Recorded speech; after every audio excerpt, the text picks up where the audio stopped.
la vida, como la edad, el sexo, la actitud y demás. Eh, Hay clasificación de las anemias de acuerdo a la OMS en cuanto a los valores, si es leve, moderada, severa. Pero pues hay grados bastante severos en los que está menor que 6, ¿no? Entonces, la condición geográfica en la cual se viva, pues, es determinante para el valor que se espera. No es lo mismo alguien de la misma edad, peso, talla, etcétera, sexo, que vive a nivel del mar, que aquellos que viven en la montaña, pues altitudes mayores. Por ejemplo, los que viven en la Ciudad de México tienen valores de hemoglobina más altos que aquellos que habitan en las zonas de las costas. Y hay una serie de manifestaciones que se asocian a la anemia, pero más que todo la fatiga es lo que más se conoce como tal, la astenia y la dinamia, escuela, la pierna desinquieta, que es un poco más raro, la pica, que es el hecho de comer diferentes sustancias que usualmente no se consideran alimenticias, pero que se hace con avidez por los pacientes que tienen anemia, sobre todo los que tienen ferropenia. Y por lo tanto, pues ahí conlleva una sospecha clínica. Entonces, los primeros pasos que hay que hacer para la evaluación de la anemia, pues, es una biometría. La biometría, pues, es el estudio, el gold standard como para determinar si hay anemia o no, porque no está el valor de la hemoglobina como tal. Vimos en la clase previa, pues, que la biometría se compone de diferentes partes.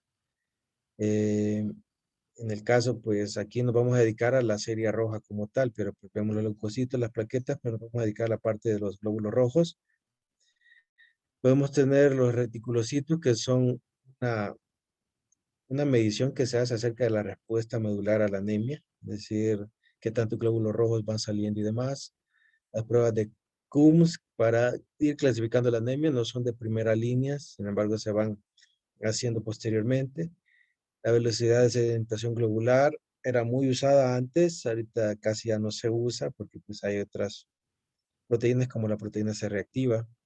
Y el frotis de sangre periférica pues que casi no se usa, sin embargo pues de gran valor por el hecho de que la morfología nos puede orientar a establecer cuál es la causa de la anemia.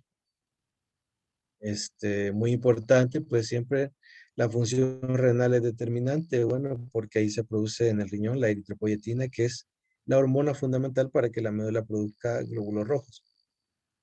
Las alteraciones de la glucosa, pues que llevan a falla renal, pues también es de evaluarlas, función hepática, el ácido úrico y la lactato deshidrogenasa, sobre todo para evaluar la destrucción, que nos sirve sobre todo en casos de anemias hemolíticas en las cuales se destruye. Bueno, aquí tenemos una biometría, pues el formato, los colores y demás probablemente les hacen recordar pues la presentación de cierto laboratorio. Y vemos acá porque están los leucocitos, la hemoglobina y las plaquetas, pero entre todos ellos pues hay una serie de mediciones que también tienen su valor. Bueno, vamos a quedar para clasificar la anemia. ¿Cuál es el volumen más importante? Lo dijimos la otra vez, que es el volumen medio corpuscular.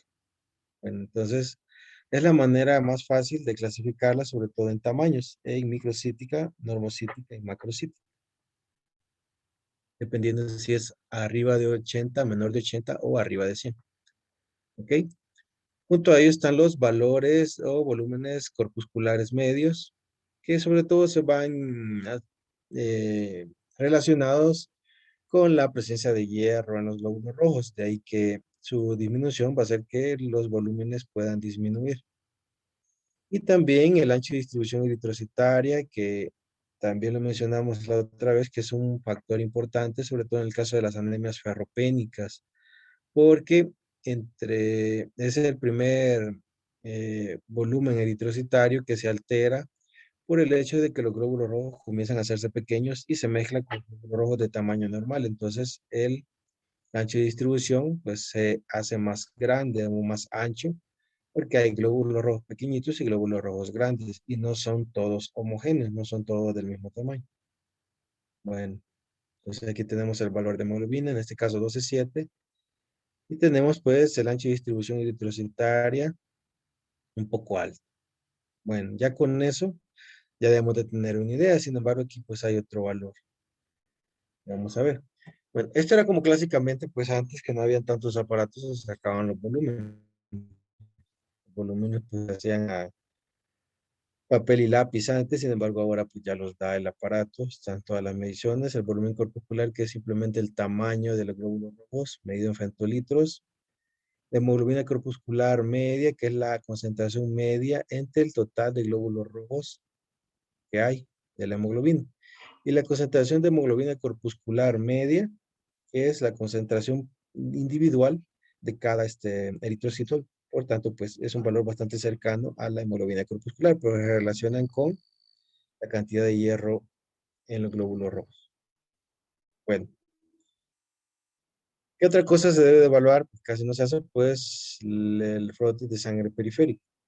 En este caso, tenemos diferentes morfologías, desde el glóbulo rojo pálido hasta el normal, algunos que tienen unas como ciertas alteraciones peculiares, como este del tiro al blanco, este que parece en boca, un estomatocito, que son muy redondos y muy rojos.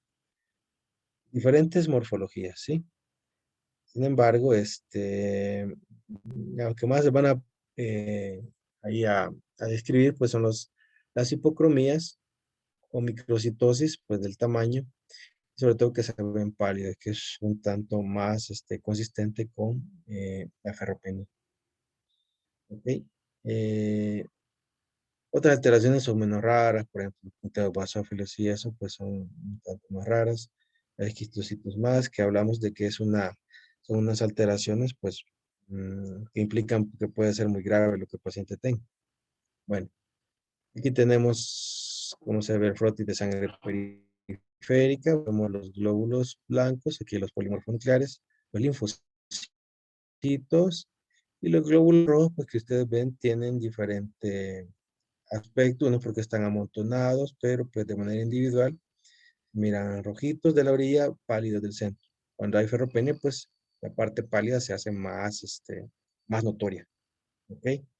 Como en el caso acá, pues aquí vemos que la parte blanca se hace más grande y los rojos se reducen. Entonces es porque hay pérdida de la hemoglobina por el glóbulo rojo. Bueno, entonces, ya dijimos que tiene anemia, entonces tenemos que clasificar la anemia y lo hacemos en base al volumen corpuscular medio.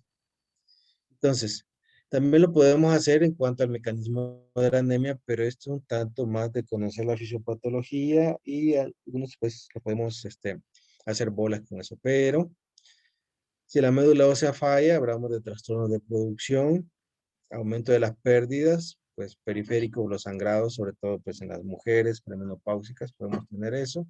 Las alteraciones de distribución por diferentes motivos, ya sea que el vaso la consuma por alguna otra situación, pues podemos tenerlas también.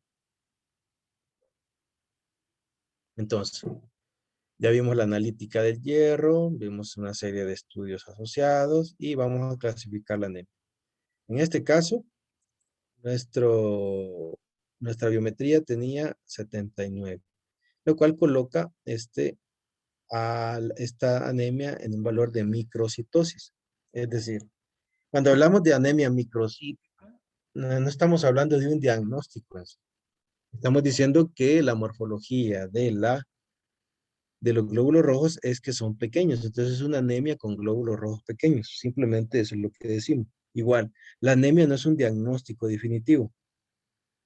La mayoría de veces, si no es que todas, la anemia es secundaria a un problema de fondo. De ahí que la importancia de la anemia no radica en decir que alguien tiene anemia, sino que en por qué desarrolló anemia, en por qué tiene anemia. Entonces ahí radica, porque ahí está la respuesta del problema. Entonces, si tenemos microcitosis, ya nos apoyamos de pruebas más específicas. En este caso tenemos el perfil de hierro o cinética de hierro. ¿Por qué? Bueno, porque el hierro es lo que le da el tamaño al glóbulo rojo. Es decir, la falta de hierro va a generar que la hemoglobina se haga pequeña y consecuentemente el glóbulo rojo se haga pequeño. De ahí pues que se hace microcítico. La cinética de hierro se compone de varias medidas. Tenemos el hierro sérico, la transferrina, el porcentaje de saturación, que es en base a esta fórmula de hierro por el índice de saturación de transferrina por 100, es un porcentaje, y la ferritina. ¿Cuáles de esas dos son las más importantes? Bueno, pues la 3 y la 4, el porcentaje de saturación y la ferritina. ¿Sí? Entonces, eh, el porcentaje de saturación porque nos dice en realidad cuánto hierro en el porcentaje anda en los glóbulos rojos. Y la ferritina porque nos dice cómo están las reservas de hierro. Bueno, ¿de dónde salen estas mediciones de la cinética de hierro? Pues de la fisiología normal del hierro.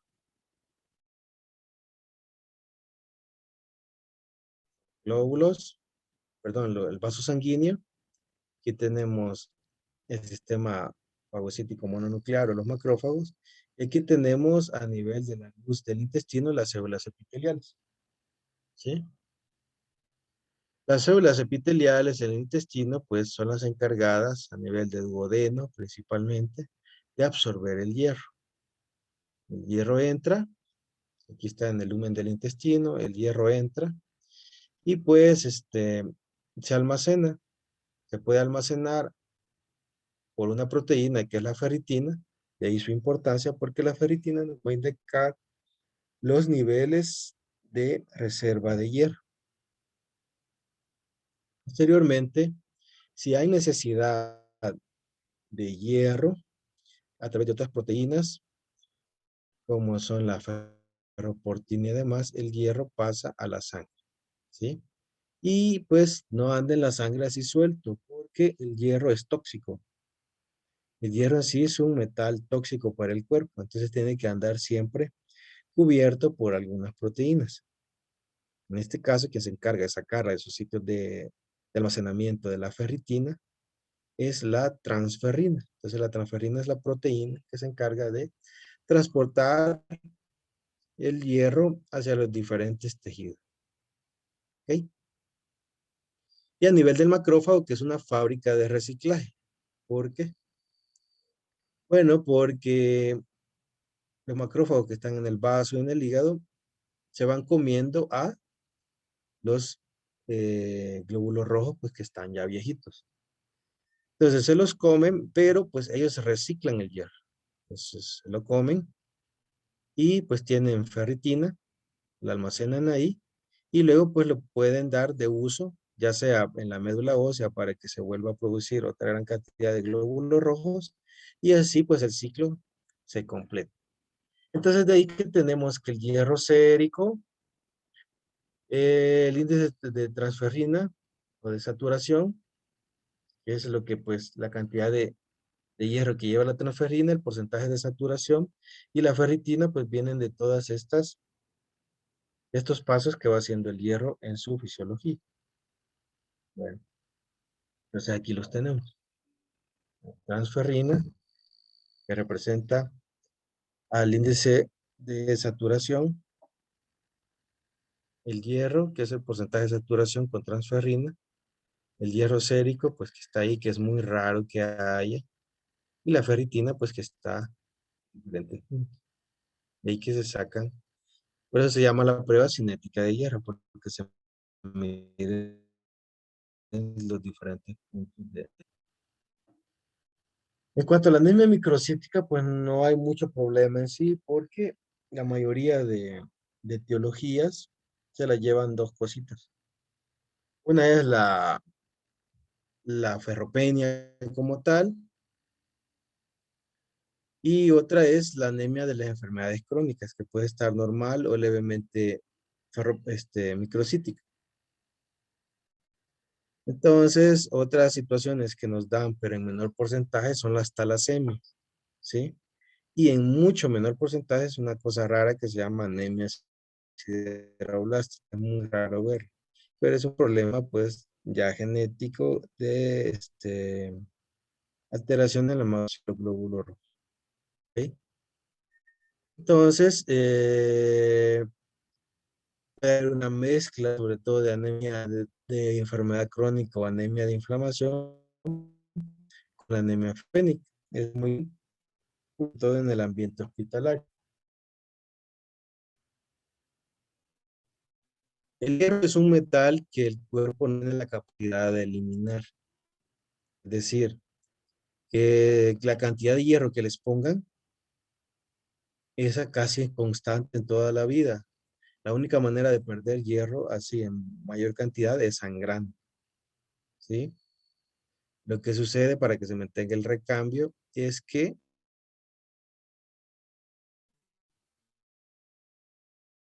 las células epiteliales se forman en un periodo más o menos, y ahí más o menos perdemos una pequeña cantidad de hierro, que son más o menos unos 2 miligramos por día, ¿sí?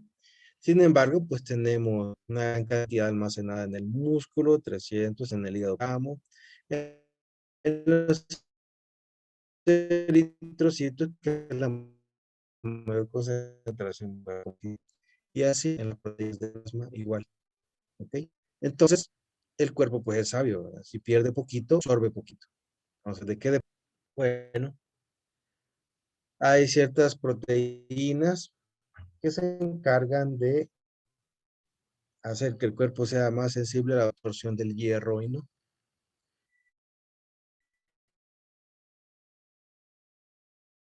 Y esa proteína, una proteína que se en en sangre. Lo que hace es que bloquea los puntos de absorción de hierro a nivel del intestino. Cuando hay déficit de hierro, pues la epsidina casi nula. Entonces, va a generar de que haya una absorción intestinal. Bueno, y el hierro se absorba mejor. Entonces, el hierro que el ser humano puede utilizar está en dos formas químicas, en dos valencias. Es decir, en la valencia más 2 o valencia más 3. Más 2 es el ferroso y más 3 es el férrico. Entonces, ¿cuál es el que mejor se absorbe? Pues el hierro ferroso, el F2. Es la manera como funciona el de hierro en el cuerpo. El hierro ferroso se encuentra en las vísceras y en las carnes. La forma férrica se encuentra en las verduras y todos esos vegetales que logran tener un poco más cantidad de hierro. Y acá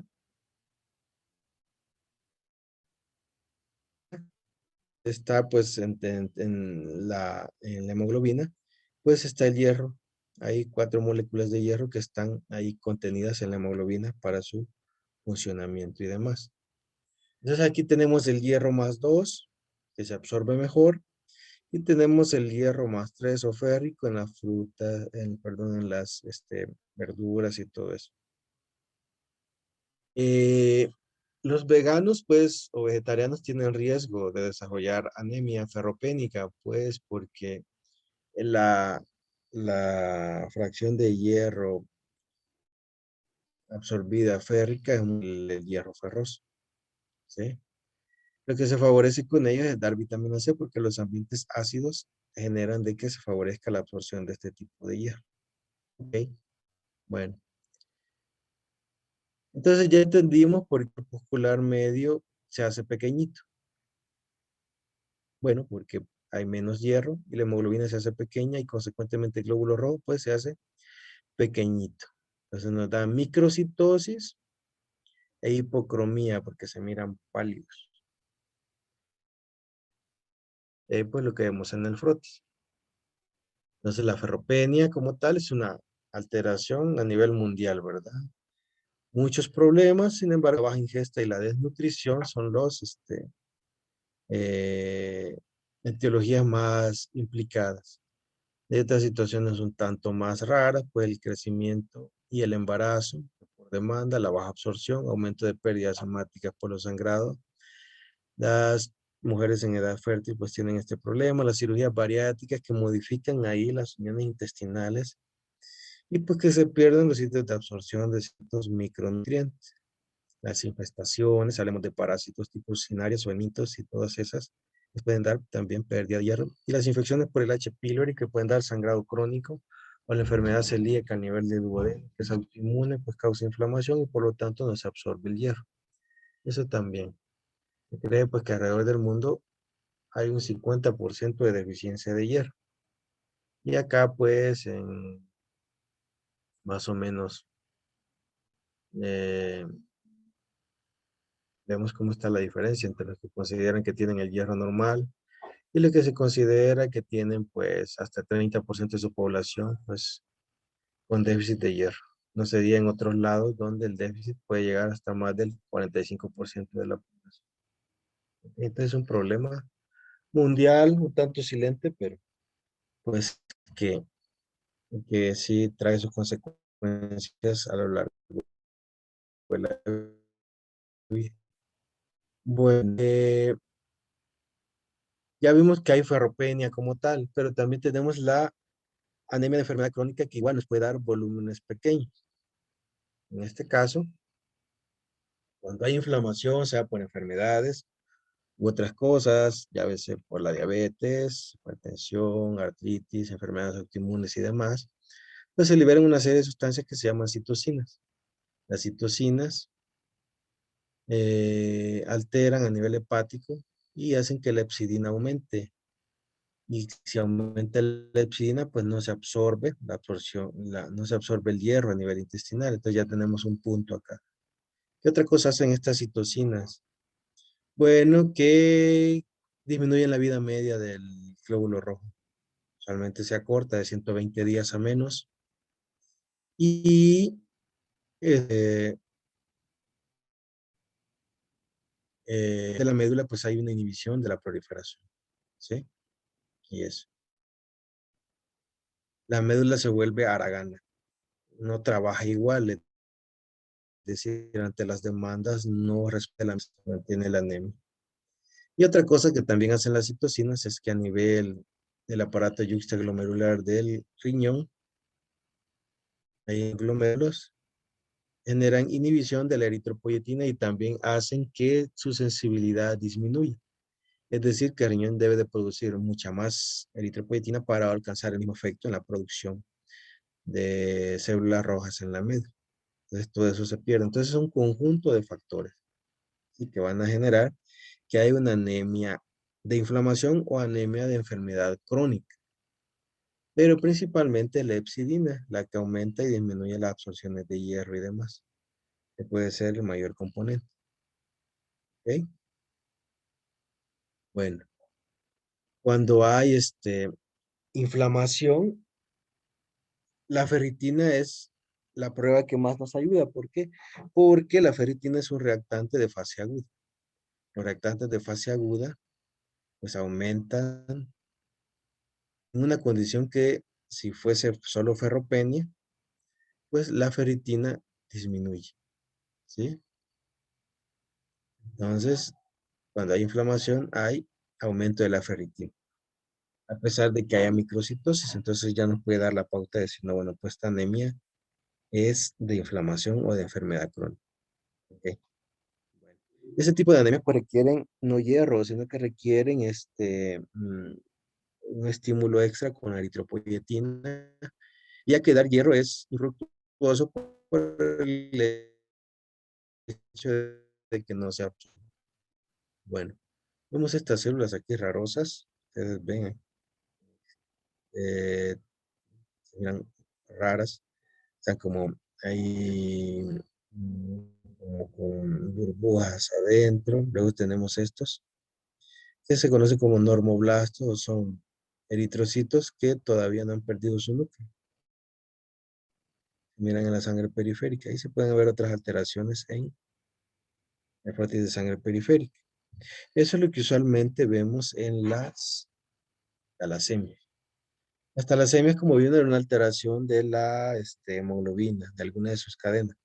En este caso, las talasemias, sobre todo la talasemia menor, que usualmente su anemia no es tan profunda, pues que puede pasar como un tanto desapercibida en un buen margen de tiempo. Pues nos podemos topar con un caso así y tratar de diferenciar entre todas estas otras que les he mencionado y una talasemia menor. En este caso nos sirve mucho un estudio que se llama electroforesis de la hemoglobina. Bueno, ¿por qué? Porque cuando estamos adultos, la mayoría de la población tenemos un tipo de hemoglobina que se llama A1. En ese caso es la hemoglobina de dos cadenas alfa, dos cadenas beta, y que está mayor del 98% en la sangre. Junto a esa hemoglobina A1, en ese 2% podemos tener la hemoglobina A2, que es una modificación en sus cadenas y puede estar en menor prevalencia en menor cantidad. ¿Ok? Bueno, veamos un caso acá, solo para a ver si nos ubicamos. La muerte de 60 años con alcoholismo crónico que se suspendió hace 2 semanas y entra por encefalopatía ictericia, muy alta la bilirrubina, y el diferencial de su biometría, pues que nos da acá, pues aparentemente no hay problema, ¿sí? Pero la hemoglobina está de 9 y el volumen está leve, estar pequeño. Anemia, y pues está alto el volumen a diferencia. ¿Qué tipo de anemia es? Nos vamos con el volumen corpuscular medio y pues si es mayor de 100, la llamamos. Las macrocíticas son de dos grupos, que son megaloblásticas y las no megaloblásticas. Las más frecuentes son las no megaloblásticas. Y en este caso, pues tenemos aquí, por ejemplo, tenemos las células en tiro al blanco, que se ve muy frecuente en problemas hepáticos y también en problemas de grasa.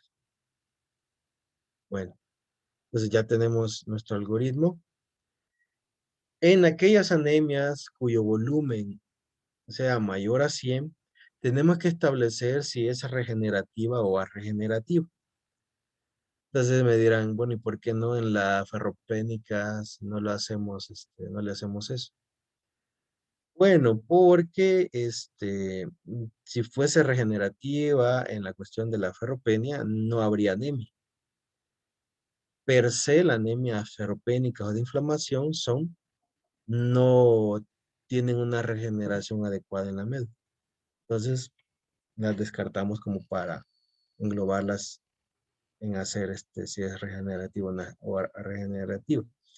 En el caso de la macrocítica sí, porque teóricamente la médula está intacta. O sea, tiene todos sus sustratos bien y debe estar trabajando para compensar la anemia.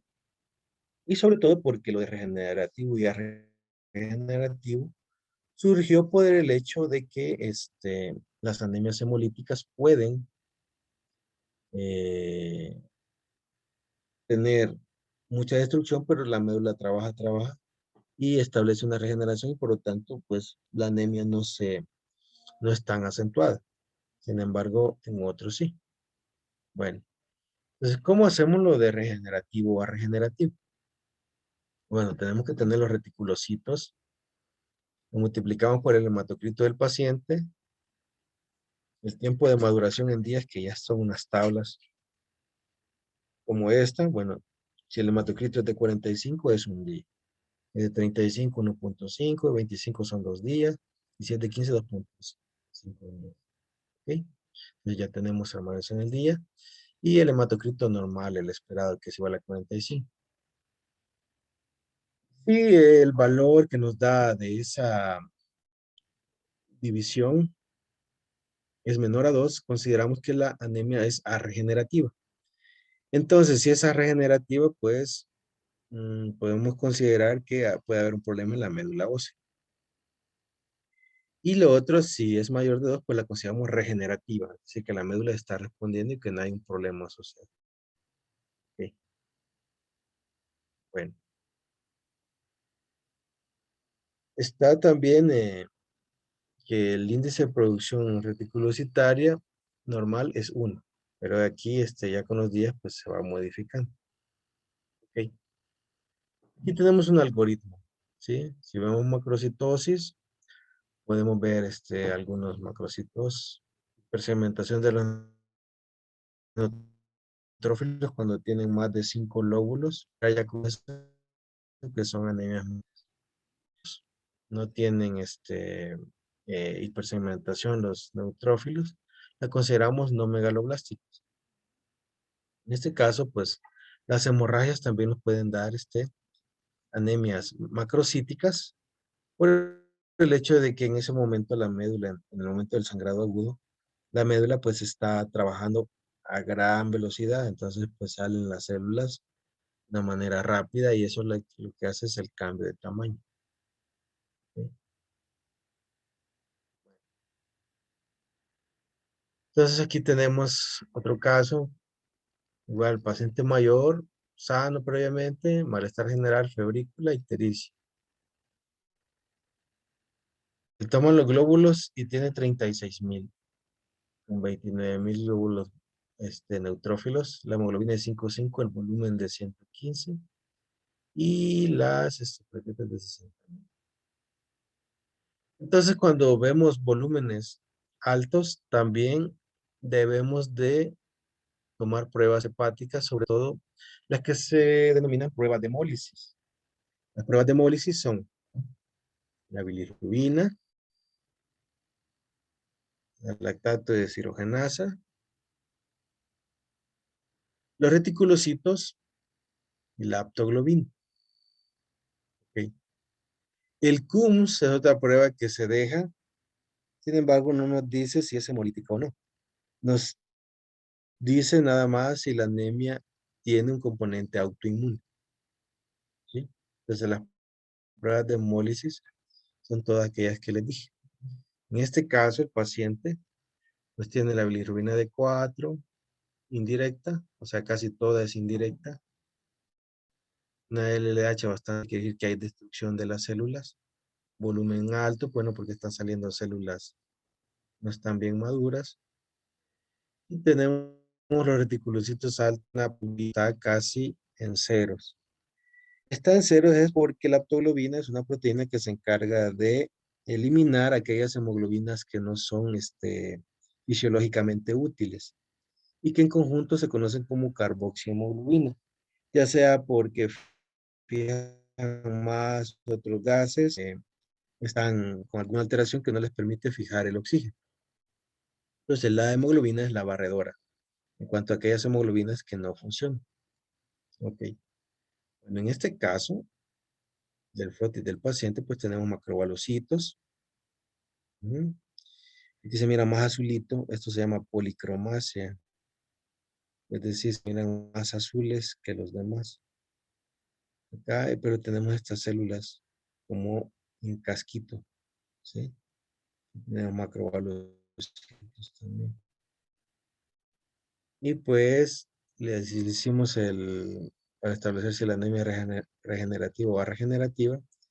Y el índice de producción reticulocitaria nos sale en 4, es decir, que está regenerando. La médula no hay problema. Entonces, ¿pero por qué tuvo tanta anemia? Bueno, podemos tener hemorragias o tener, pues, hemólisis. Y aquí, pues, cuando tengamos volúmenes altos, siempre debemos pensar en anemias hemolíticas. Aparte de macrocitosis o volúmenes altas, anemias hemolíticas es lo que nos debe llevar a considerar. Pues ya lo habíamos visto de manera la exterior de las anemias hemolíticas intracorpusculares, extracorpusculares, dependiendo si el defecto está en el glóbulo rojo, si está fuera del glóbulo rojo. Esto pues que hay enfermedades o alteraciones en la proteína de membrana del glóbulo rojo, tenemos la eferocitosis y liptocitosis, que son negativos, pero igual hay hemólisis. De ahí que les digo que el CUMS es una prueba de hemólisis, dice nada más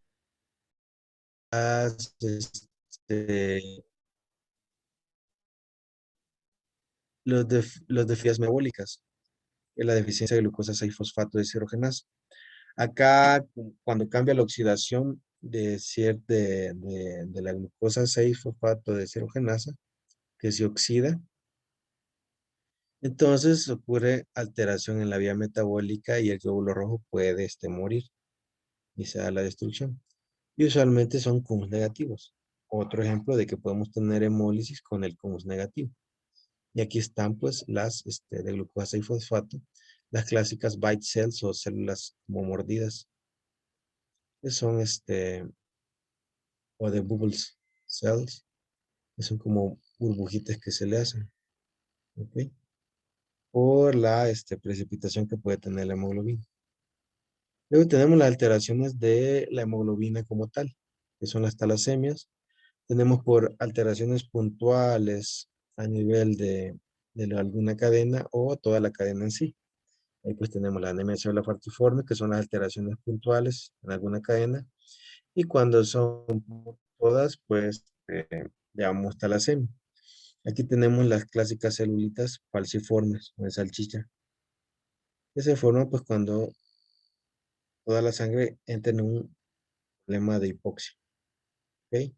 Las talasemias, por alteraciones de las cadenas, pues tenemos estas alteraciones que les digo. Pueden tener muchas manifestaciones a nivel de frotis de sangre, más microcitosis.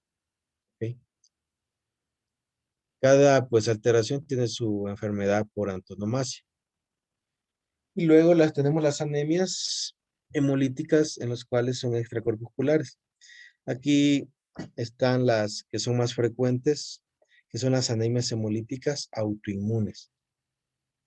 Y aquí en este caso el CUMS nos dice si es autoinmune o no.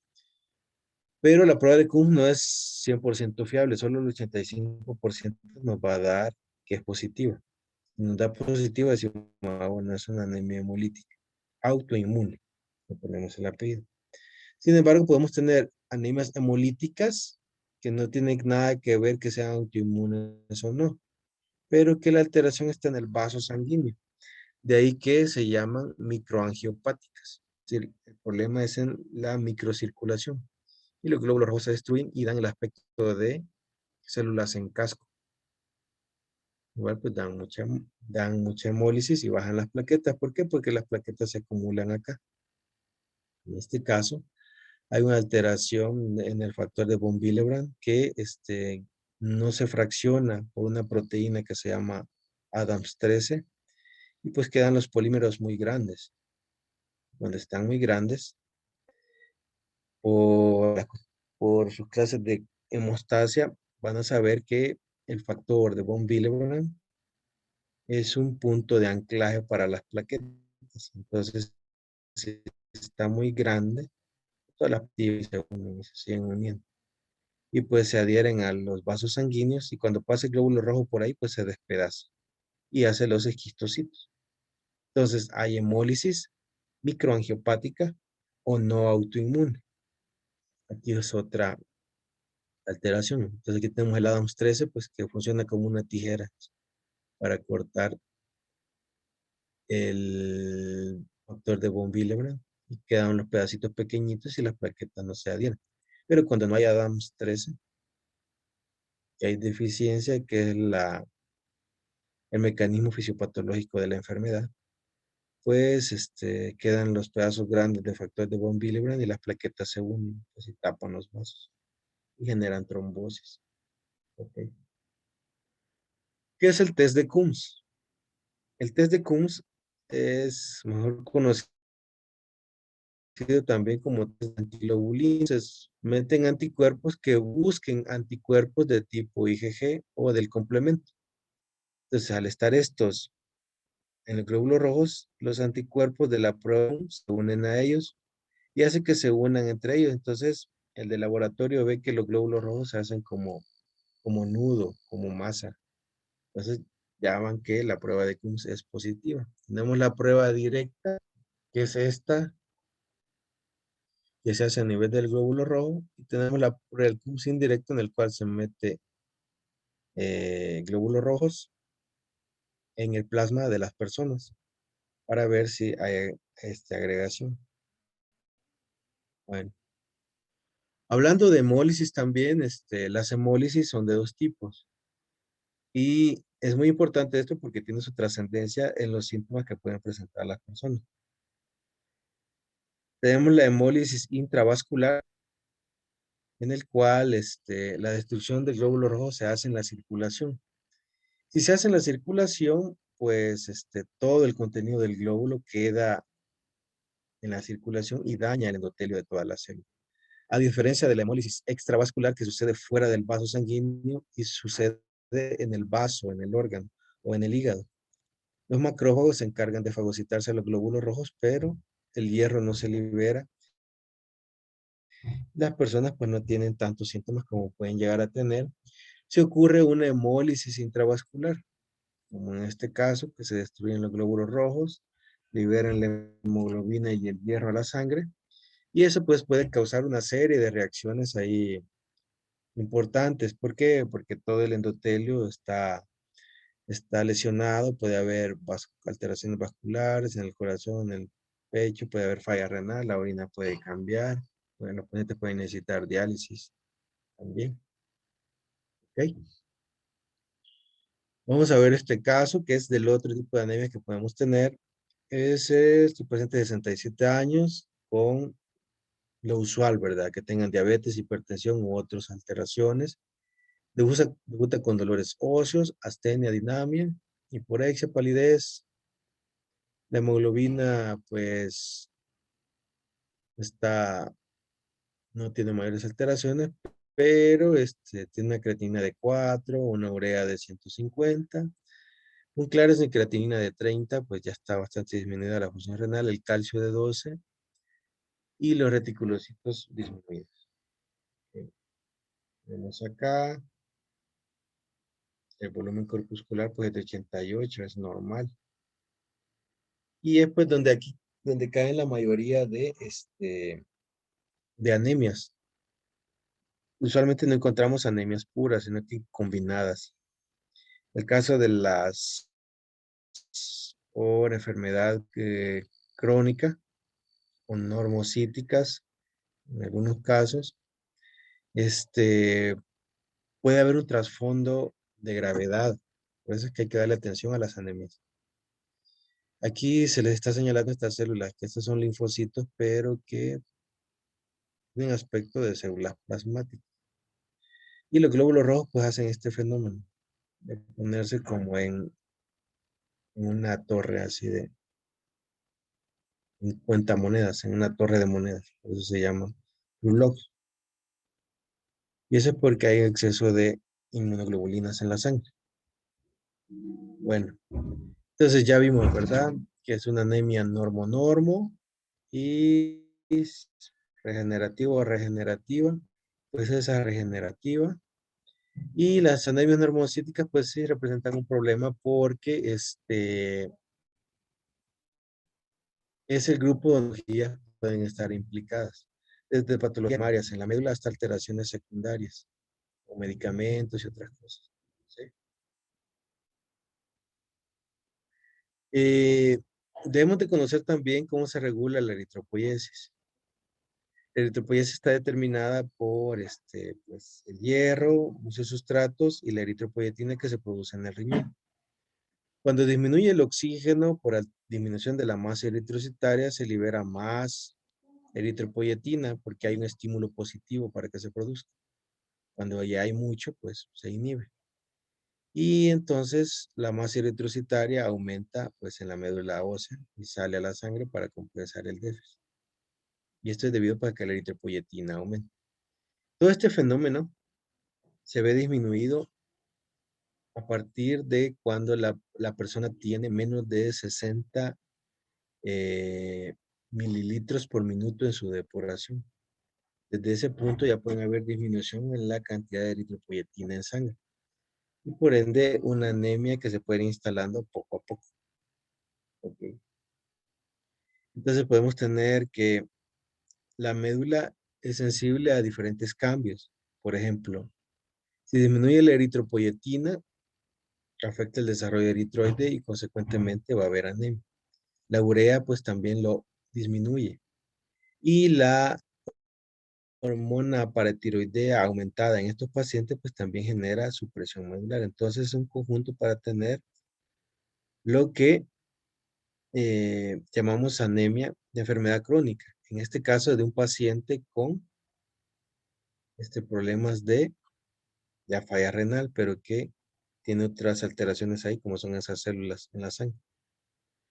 Bueno, entonces,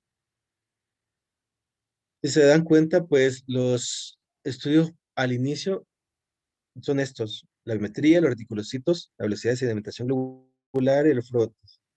Son los estudios pilares. De ahí en adelante, dependiendo de lo que se vaya encontrando, pueden mandar diferentes estudios, ¿sí? Unos más especiales que otros. Sin embargo, todo con el objetivo de determinar. Lo importante de la anemia no es saber que alguien tenga anemia, o sea, eso es lo más fácil. No es determinar la causa por qué está haciendo anemia. Eso es lo importante. Entonces, no se debe minimizar el hecho de que alguien tenga anemia o pensar que todo es por hierro. Pueden ser muchas causas las que lo originan.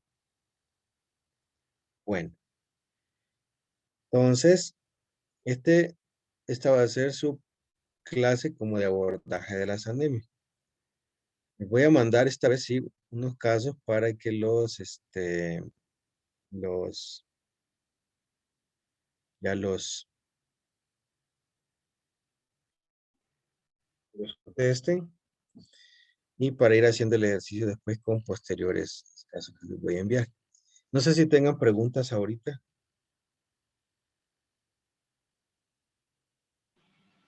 Doctor, O ya se entonces durmieron. digamos que para la consulta general nosotros tenemos que saber clasificar qué anemia se está presentando y en dado caso también mandar el tratamiento.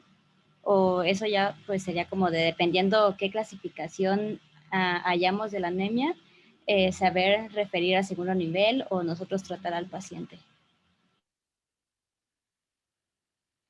Sí, miren, la mayoría de anemias son del médico general, o sea, no deberían de pasar de ahí. Algunas, pues, que en las cuales puede haber alteración en la médula, pues sí se tienen que enviar a segundo o tercer nivel. O cuando sea debida por problemas, ya sea endocrinológicos o renales, pues también se debe de pedir el apoyo con los especialistas. Pero de manera general, pues, que se debe hacer es hacer los estudios completos, lo necesario como para establecer que la anemia, eh, darle una etiología, ¿sí? Porque ese es el detalle de la anemia, o sea, es establecer la etiología, ¿por qué tiene anemia alguien? Decir que tiene anemia y eh, pues tómate esto y ya, pues no tiene gracia porque pues, lo que están haciendo es enmascarando tal vez un problema de fondo. La sangre se afecta por cualquier enfermedad, ¿sí? Todas las enfermedades que hay la pueden afectar de diferentes maneras. Entonces, la mayoría de alteraciones que vamos a ver en la sangre son secundarias a otros problemas, ¿sí? De ahí pues que eh, la manera fácil o que actualmente considera más sencilla como de abordarla, pues es el volumen corpuscular. Microcitosis, la ferropenia, enfermedad crónica y talasemia. Macrocitosis, megaloblásticas y no megaloblásticas. Las no megaloblásticas, pensar en hemólisis siempre.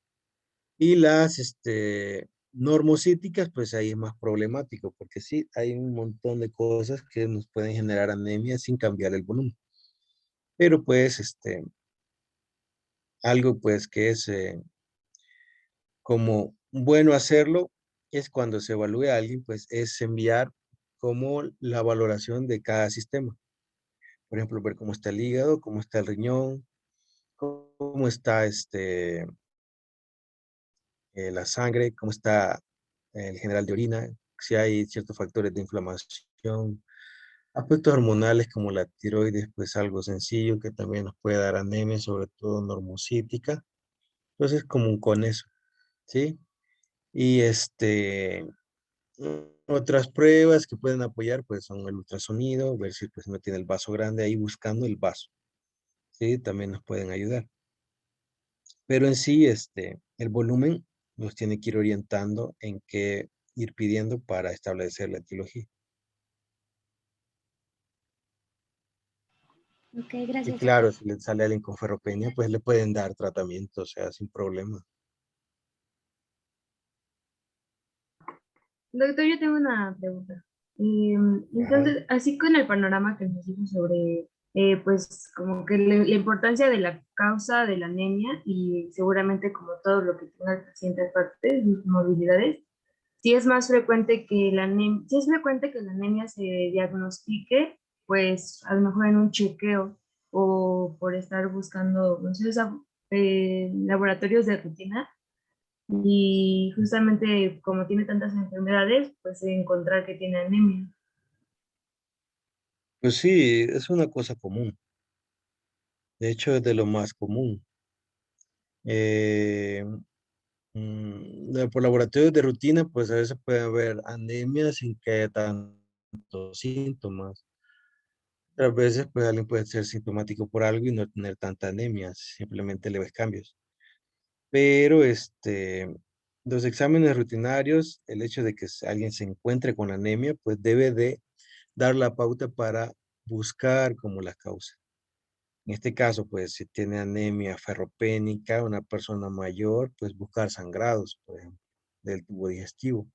Si son personas grandes, pues buscar cáncer, que son como un axioma antes de decir de que personas mayores con anemia ferropénica era cáncer hasta no demostrar lo contrario.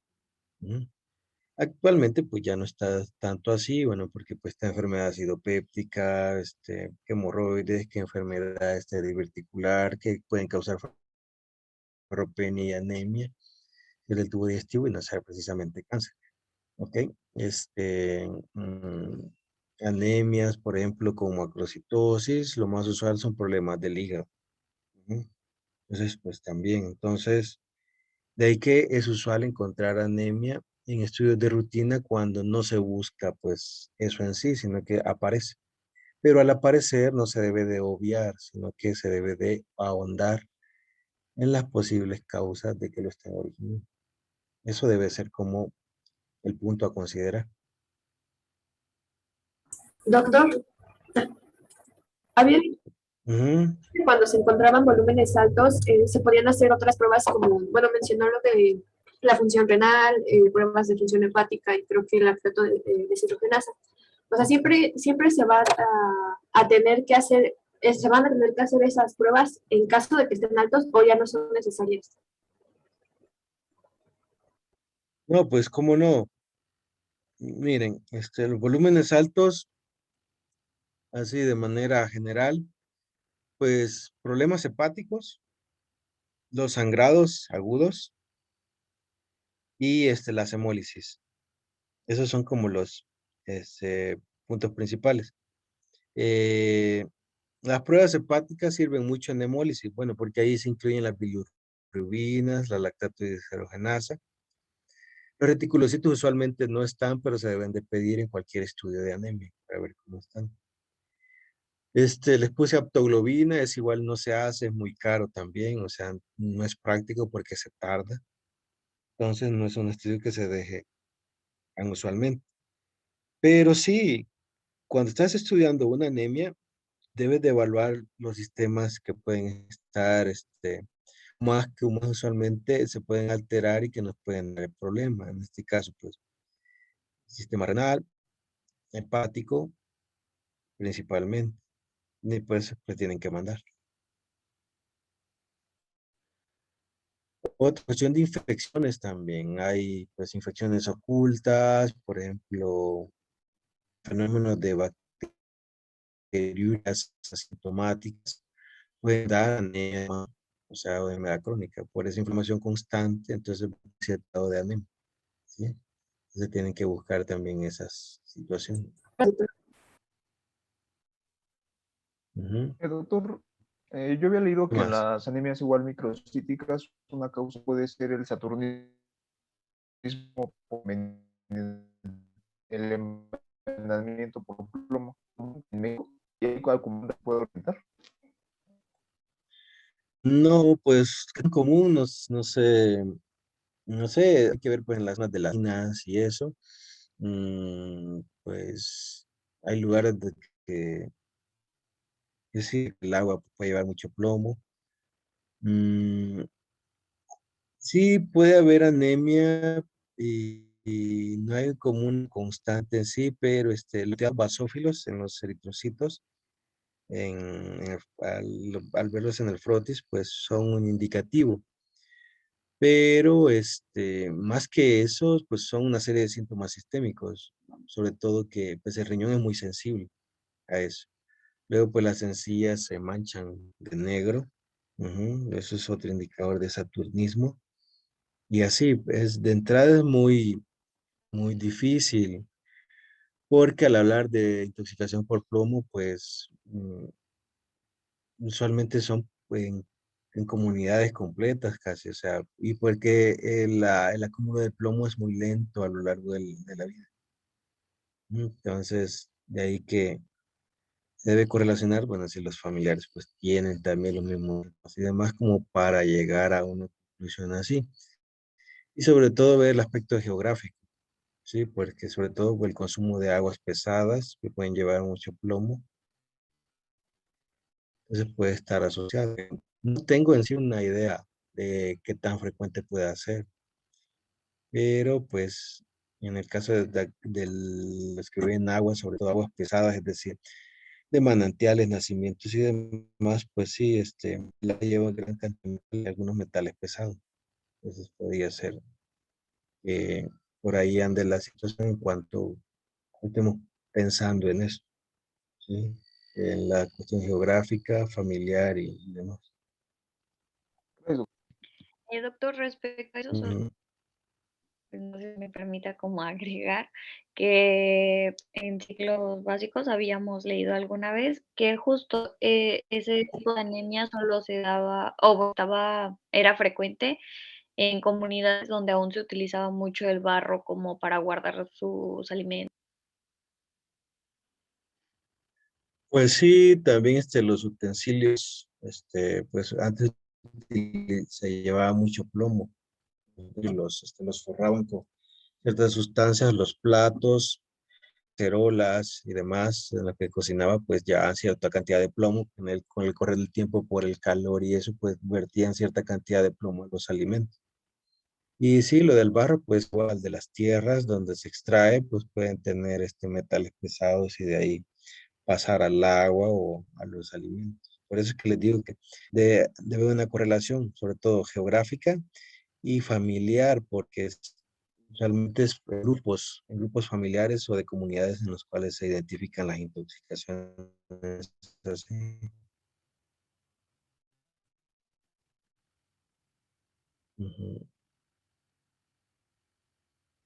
Bueno, no sé si Ah, tengan más preguntas. una pregunta, doctor. Ujú. Bueno, es que también había leído que en caso de anemias que pues sean refractarias ya al tratamiento que se les ha dado, se indica transfusión sanguínea, pero, o sea, ¿en qué casos es cuando ya dicen como de no, vamos a hacer transfusión? ¿Cuáles son esos casos?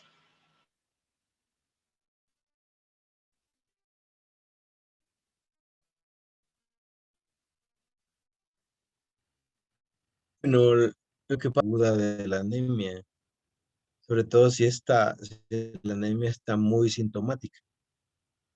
Esa es la única indicación como clara, así que se puede transfundir a alguien.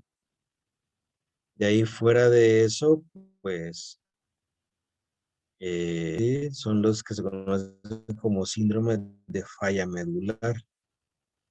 que son los casos en los cuales la médula pues falla la producción de glóbulos rojos. ¿Sí? Entonces ahí pues el paciente no va a mejorar de su anemia nunca, porque pues el órgano encargado de formar de los glóbulos rojos pues ya no funciona, pues que se llama falla medular. ¿Sí? Pero de manera general, la anemia que se transfunde solo es aquella que da síntomas. Pues que síntomas de nosotros englobamos en algo que se llama bajo gasto, es decir, que se fatigue mucho, que se maree, que tenga arritmias, que esté extremadamente baja, pues si eso le predispone que haya alto gasto. Es decir, ahí es donde se transfunde el paciente. Pero fuera de eso no hay como indicación. Eso en los pacientes médicos. En los pacientes quirúrgicos, fuera del área de compatibles, preguntas y demás, pues los pacientes no deben transfundirse tanto, ¿sí? Pero hay pacientes, por ejemplo, los pacientes renales que ya tienen que hacer transfusiones, podría como otra indicación que es relativa para transfundir. Vamos a ver más detalle en lo que debe de hacerse es no transfundir. Eso es lo que se debe de hacer. Doctor, yo tengo otra pregunta. Por ejemplo, en Ajá. una hemorragia interna que a veces no son perceptibles, no sé, como mencionaban mis compañeros, ¿no? Que por algún otro estudio se detecta, ¿sería una anemia macrocítica? O- Ahí está el factor también de tiempo. Las hemorragias son abruptas en corto periodo de tiempo, no modifican el volumen. Ujú. Entonces, igual alguien puede sangrar mucho y ustedes le toman la biometría y probablemente al inicio tenía 14 y luego tiene 8 y el volumen no se modifica. Es que es un sangrado agudo. Entonces, el factor tiempo y la cantidad de sangrado es determinante para el cambio del volumen. Por ejemplo, hay personas que sangran de una manera lenta, lenta, lenta y que les repercuta tanto. Y eso ha sido porque la instalación de la anemia ha sido lenta y ha permitido que el cuerpo se adapte. ¿Ok?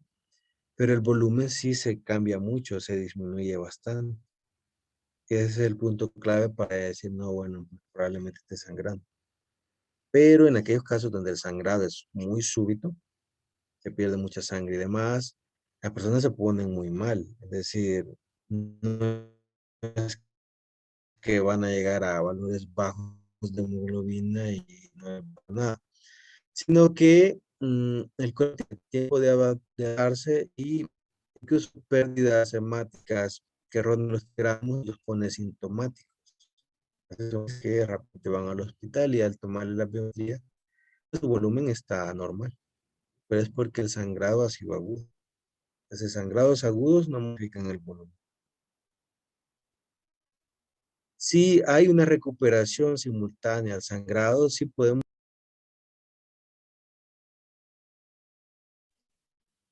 decir, anemia solo es un valor, ¿sí?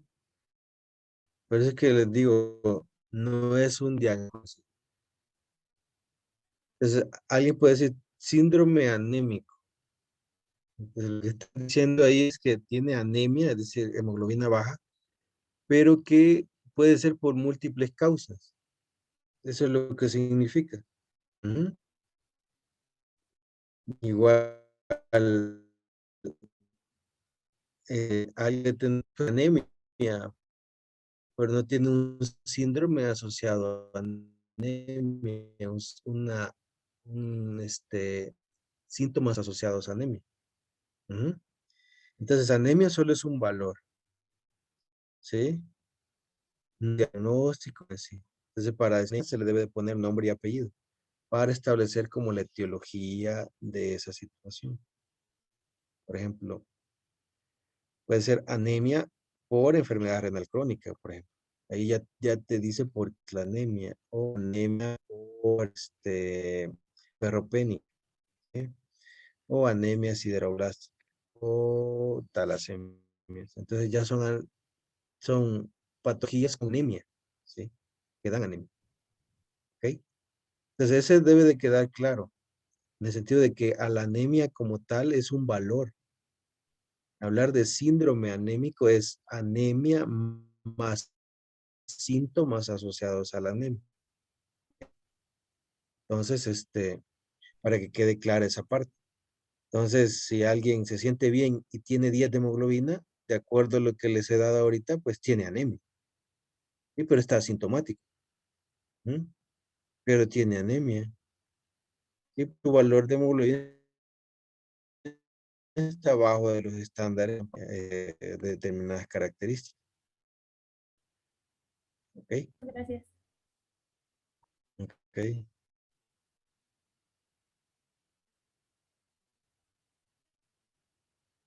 ¿Qué más?